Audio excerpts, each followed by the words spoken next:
views expressed on this program are those of the producers and individuals appearing on this program and do not necessarily reflect the views of the Sun Prairie Media Center staff, its video service providers, or the staff and elected officials of the City of Sun Prairie.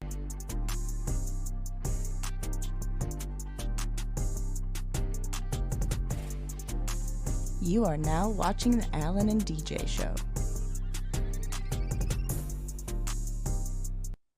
Yo, yo, yo, Milwaukee, Sun Prairie, Lake Geneva, and all the surrounding areas. Y'all know what time this is. It's time for the Alan and DJ TV show program. And of course, I'm Alan. And this is your boy, DJ. DJ, look who we sitting next to. Ooh. I call her like the Zen master. I'm telling you, she know what it takes to win. And I will let you introduce yourself. I am Nancy Douglas. I am with Lake 96.1 FM radio. We broadcast from here in Lake Geneva, all over southeastern Wisconsin, and a little bit of northern Illinois. Ooh, I like that. And you know what? Bambi the deer told me, she said, I got a friend that you need to meet today. And, you know, when she said Nancy, I said, oh, Bambi, how do you know her? I met her at the WBAs. Duh. I said, okay. So set that up, and we got to make that happen. So without further ado, we're here. And we're here to bring it to you the way that the Alan and DJ show is accustomed to bringing it to you. So Nancy, I got a question for you. So I'm just going to fall up under management and leadership because you are a great leader. And the way that you have this whole like radio station ran and everything from top to bottom. How do you manage and motivate your team to ensure that they perform at like a high level? Money. I like the sound of that. Well, I mean, ultimately, that is what motivates people. But we do a lot of things, and I give, for instance, my salespeople a lot of tools in order to go out and, you know, make that money for themselves because they do work on commission. I give my on-air staff a lot of room for their own creativity. And so the better and more creative our programming is, then the more listened to we are and the more advertisers want to be a partner with us. And so it really all just kind of circles around allowing people to do what their talent, use their talent for what that God gave them to do, right? And so it just, I am not a micromanager. That's and good. So I employ adults. And so I expect you to be able to work within the boundaries, but yet step outside and be a little edgy once in a while, as long as it doesn't get me in trouble. There you go. There you go. Yeah. I like the sound of that. Now, my question for you, Nancy, is can you describe your experience in managing a team and delegating tasks effectively? Well, like I said, I'm not a micromanager, right? And so I have a really good instinct about hiring people who I know are going to fit, who are going to be a good piece of our puzzle. You know, again, I have about 5 or 6 core employees that have been here, a couple of them since the beginning of the radio station in 1994. And then myself, I've been here for over 25 years. And so my assistant / traffic manager has been here for 23 years. And then the rest of my staff, including Mike Mason, Eric Paulson, Samantha Fagan, my midday gal, and then my weekend folks, they've all been here for years. I don't have a lot of turnover. And so, but it's because they all click with each other as well. Obviously, you have to click with me because that's where my gut instinct comes in hiring them in the first place. But I also watch out and make sure that they click with each other. I don't allow a lot of toxic behavior. If I see that kind of thing growing, it's got to go. You never let somebody go too soon. It's always too late, and they've created a problem. And so I try to stay on top of that, and it's just not worth it to the rest of the staff to keep somebody like that. So we just always make sure that we're clicking, and if we're not, we address it right away. That's the other thing. Never let something just stew. It's because it's not going to go away. There you go. And, you know, like, I like that too because, you know, it starts from the top. And they always say, like, if you got a good leader, and a good leader like that displays like, you know what I'm saying, team effort, creativity, letting a person be themselves. And that's the most important thing. And thank God you said not micromanaging, but of course check on them, but like not micromanaging. That's all, man. Like that's beautiful. I like that. So Nancy, how do you handle conflicts? And speaking about that, between team members in like high pressure like environments. Well,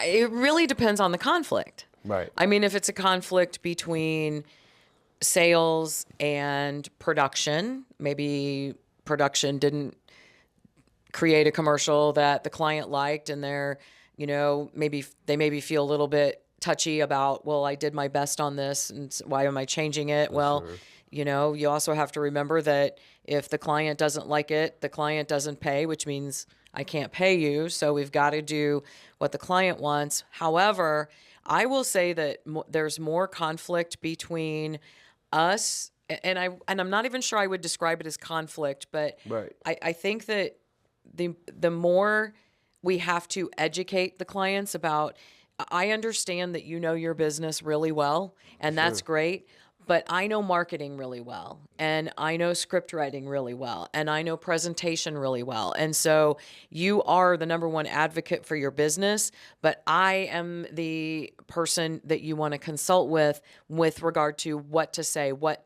your customers and your clients want to hear, or what's going to catch their ear. Really, we have very little conflict within the office. If we have it, it's pretty much dealt with immediately. And like I said, we just you can't have that. You can't have angry people on the air. No. You can't have angry salespeople going out and talking to clients, because all of that comes to the surface no matter where you're at. And so that really doesn't go on. We really educating our clients about how to present themselves is really, and like I said, I'm not sure I'd call it a conflict, but Right. that is really more of a management situation than actually managing the staff. Again, I employ adults, so I expect them to act like adults. definitely. And it's very rare that somebody has a conflict that has to come all the way to me, because they know to work it out themselves. Well, definitely.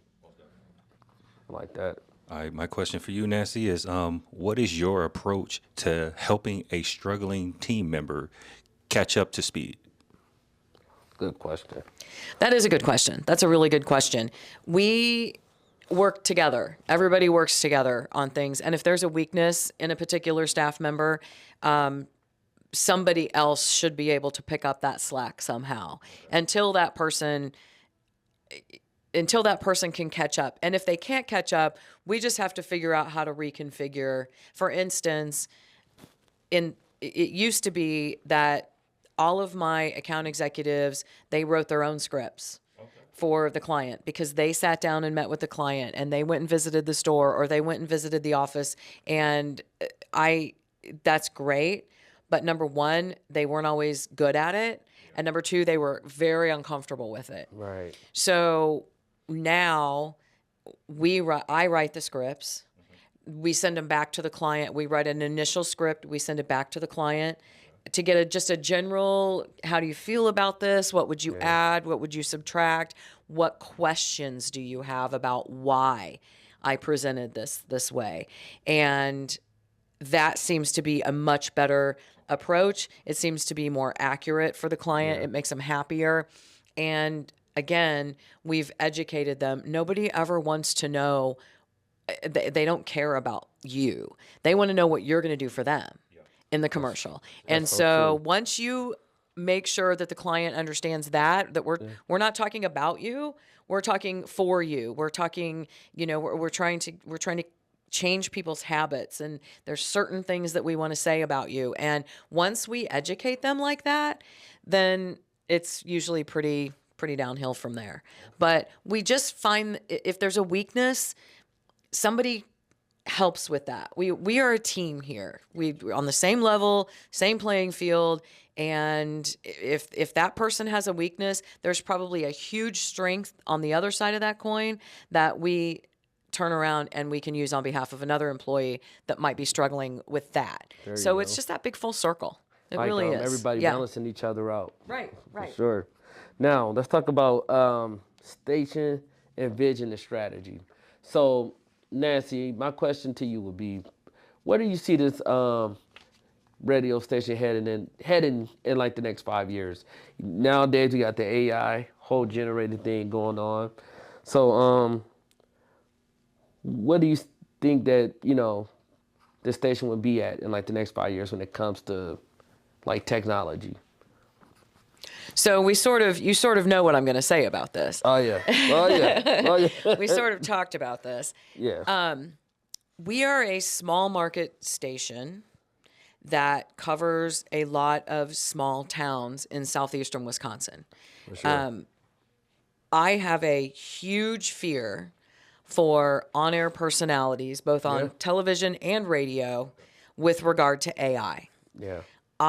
In this kind of market, in this kind of station, in this kind of area, very strongly do not believe that AI should be replacing people. No. Maybe that's great in a big market. Maybe that is a good business plan elsewhere. That is not a good plan here. No. And so, I believe that we will be continuing to do what we're doing just like we are. I think our clients are, they will trust us much more personally if we stay away from that.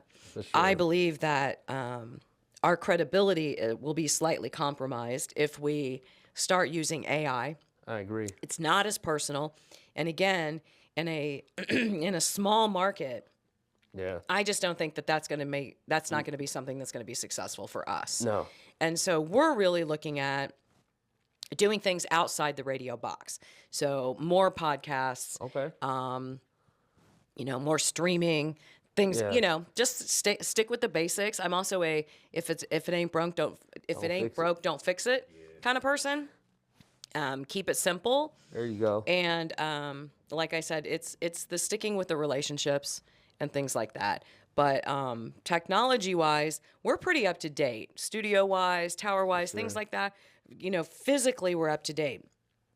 The rest of it, like I said, not a huge fan of AI right now. And I don't think small market radio is the place for AI. I think it compromises relationships and trust. I agree. All right. My question for you is about strategy. What are your priorities for improving the station's performance and content? Well, we have to stay relevant. 100%. We have to stay relevant, and we have to keep ourselves aware of what's going on in the community, good and bad. I co-host a talk show on Sunday morning. It's our public affairs talk show, and that is very important to stay relevant. Again, the small town politics is an issue. But we are also in this area fiercely loyal to each other. Businesses, fellow media, we're very loyal to each other. And so we're also very protective. I am very protective of my clients as well as my staff, but and they are protective of me as well. We just look out for each other, and that is what's going to keep everybody successful, is just, again, being partners with each other, teaming up, and making sure that everybody's moving in the right direction. But it's just staying relevant and keeping those relationships, again, the trust, the credibility, the helpfulness, all of that, the charitable, the generosity. This area is a very generous area. And again, so we do a lot of fundraising, we do a lot of, support work like that. And so why do this job if you're not going to be super involved in all of that? And so we'll just kind of keep on doing what we're doing and adding to it as we go. I love it. So another question when it comes to station, vision, and strategy. How do you plan to stay like updated on industry development and also like advancements. So, which is you kind of touched on that a little bit when it comes to like just staying relevant, in so many words. So I like, on what you came up with that, but also like how do you handle like the station budgets and how do you like handle like resources like as like managing the whole radio station? Well, a radio station is a business just like anything else. For sure. So you have to make more money than you pay out. And there's really nothing else you can do. It's just, I mean, you just, you go back to a minute for AI, and we were talking about that before your show about that might be a really great business plan and you might save a lot of money doing that. But ultimately, in the long run, is that the right thing to do? Because again, you lose that personality, right? And you lose that fondness for the people. People love my on-air folks. They love them. And we go to events and they run up to them and they want to talk to them. And I lose that if I don't have anybody to put in front of you for you to be friends with. And so I just, it's all about the product, and whether or not you can have a cheap product is that might be great, but that isn't necessarily a good product. And so we just want to make sure that we're putting out the best thing we can for the clients and for the listeners so that we continue to have clients and we have fun. I think that ultimately we do have a really good group of people that has a good time with each other. About. It's having fun sometimes. And we joke around. Yeah, I like stuff like that. I can say this, that one of the things that may go viral one day is Mike Mason and I constantly jump out and scare each other. Oh, guys, I got to see this. Yeah. I got to see this. If you go to our Facebook page, you'll see some reels here and there where we both scream. And sometimes it's funny and sometimes it makes you want to run to the bathroom real quick. But yeah, so one of these days we're going to go viral for that craziness. I guarantee it. Because I wear masks and stuff, So can you imagine working in an office, somebody just looking like a bear standing outside the window? That's exactly what I do. While he's on the air. Oh, yeah. And then he'll say something like, oh, my gosh, my boss is just, she's scaring me. And she doesn't even, she's my boss. She knows I'm on the air. And, and so we just, yeah. Oh yeah, man, that's fun. That's fun, man. It got me in a mind state right now. Yeah. I like that. Yeah, we're pranksters. Now, this is a operations and data question. Can you provide an example of how you've used data and analytics to improve station operations? Well, I mean, it's really pretty basic. Your social media numbers, that's data that we use quite a bit. Again, we're a standalone small market station, and as far as subscribing to ratings and information like that, we have never done that. We're in a weird market. We're considered Metro Milwaukee, but we are dead center between Madison, Milwaukee, Chicago, and Rockford. Yeah. And so in the past, when they have had to put numbers together for us, they've had to sort of custom create kind of some information for us because we hit all of the edges of all of those markets. And so it's very hard just to kind of put us, I don't know why we're in Metro Milwaukee. I guess it's maybe the closest, but we are really in our own little, kind of in our own little bubble. And so it's really difficult to do that. The things that we keep track of ourselves in-house, we keep track of winners. We keep track of requests. We keep track of emails. We keep track, and again, social media has helped a lot with that because obviously it's easy to keep track of the number of, the followers, the likes, the traction you get there. So those things are easier, and you can kind of discern from all of that combined exactly how well we're doing. And that's what we use. Again, it's not the amount of money that it would cost me to subscribe to actual ratings every year.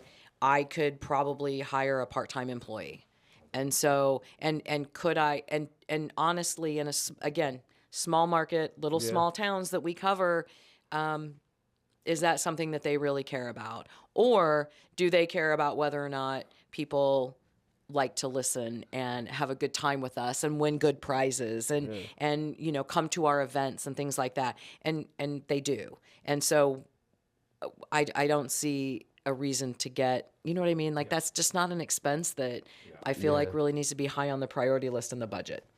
Yeah. I hear you on that. Like the only reason why I asked that is because like other stations do it and use the analytics and use the data to promote their show to a higher level. So that's why I asked, like, do y'all do the same thing? Yeah. Yeah, we don't, just because we can tell. I mean, I can go to Walmart and have somebody come up to me and say, oh my gosh, I recognize your voice. Yeah. Right? Yeah.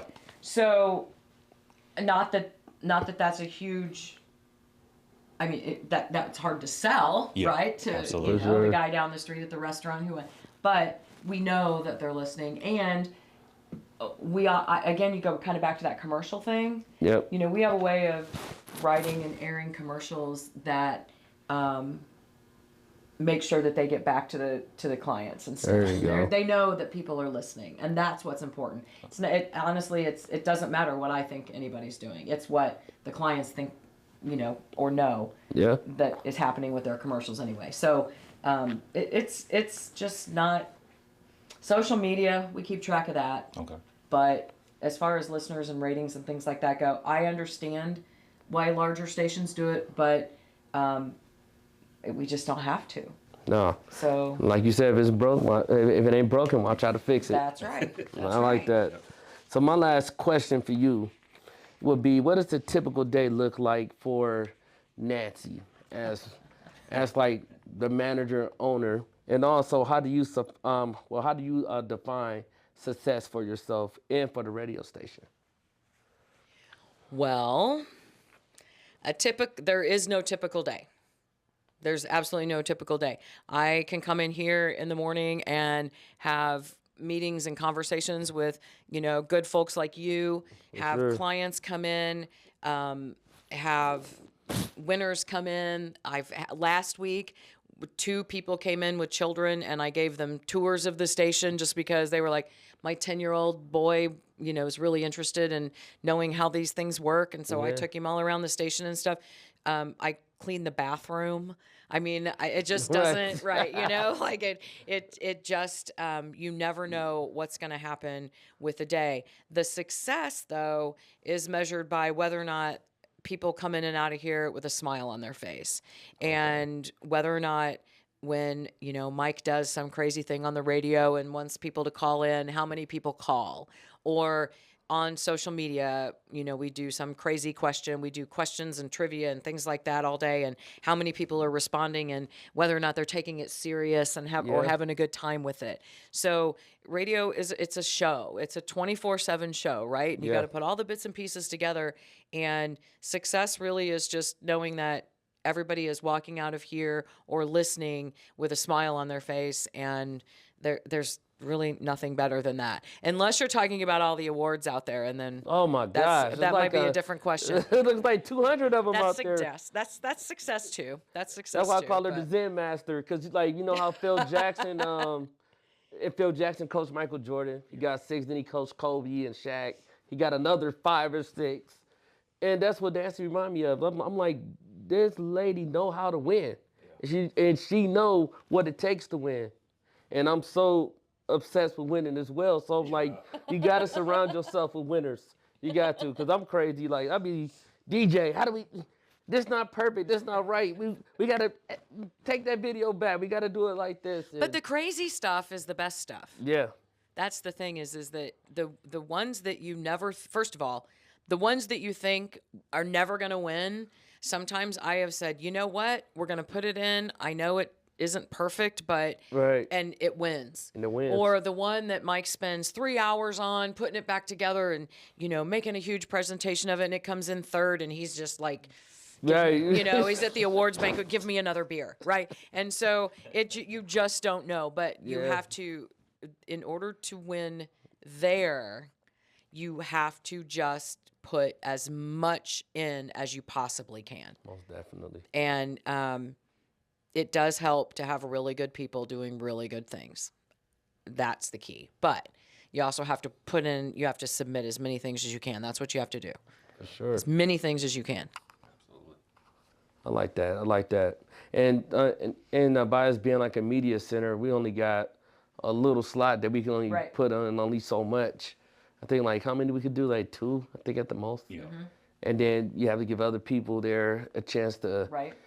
put their 2 in. So with our 2, we have to make sure it's the best possible work as possible. The best. Hook them in Absolute. within hook them in within the first 60 seconds or Yeah. Yeah. You got to. That's why I try to add a little bit of humor to it. Then I try to get straight to the point. And, you know, that comes from studying the greats. yeah. Studying the greats. That is And true. that's why, I listen to this station and, I listen to other stations and I listen to winners. I'm just, hey, okay, what can I take from that? Okay, I like that right there. We gotta do something like that. And when we start adding like the deer segments into our show, and we started noticing like we was shooting off, and I said, that's what we need. Yeah. That's what we need. So Again, if it ain't broke, don't fix it. if it ain't broke, don't fix it. My last question for you is, what opportunities are there for training and career progression for employees at the station? Well, the current employees, we are all pretty much where we are. I have a really small staff right now, mostly because really after COVID, COVID taught us a lot of Yeah. things. COVID also taught us that we don't need 15 people walking around here. Because things got too dispersed, right? Yeah. So we drew it in a little bit, and everybody here is really, other than continuing training on what they're doing, they're at their level. They're at top levels for, again, we're small market too. Like, it's not like I have a vice president of marketing or anything. That's me too. So so they're at the top of their field. Raises, higher pay, continued training on, on new things. Like, again, sure. you go to your social media, you go to your technical stuff, things like that. But we are definitely a teaching station. Throughout the years, we have had a lot of people come through here that have started their careers here, whether it's out of Whitewater. There's another college down in Northern Illinois that we used to get interns and things from. But we have sent a lot of current on-air staff through here at the beginning of their careers. Do you want me to name some? I'll name some. Oh yeah, Want me to for name sure. some? Please do. Dave Michaels, WISN, was my former production. Dave Michaels. What? The world famous Dave Michaels. Steph Peters. Oh gosh. Maria used to be on Will Rock. What? She came through here, and I'm sure I'm forgetting like a million people. Katie Cruz, she's out in Madison now. That's crazy. So, there's 4 of them right there that they started here right after school, basically, and then I don't want to say grew up here, but when they come to me and they say, I've got this opportunity to go here, I have said, if you don't take that great job, I will fire you, so you have to. Like, Right. this is not a place that I ever expected you to start in college and then retire here.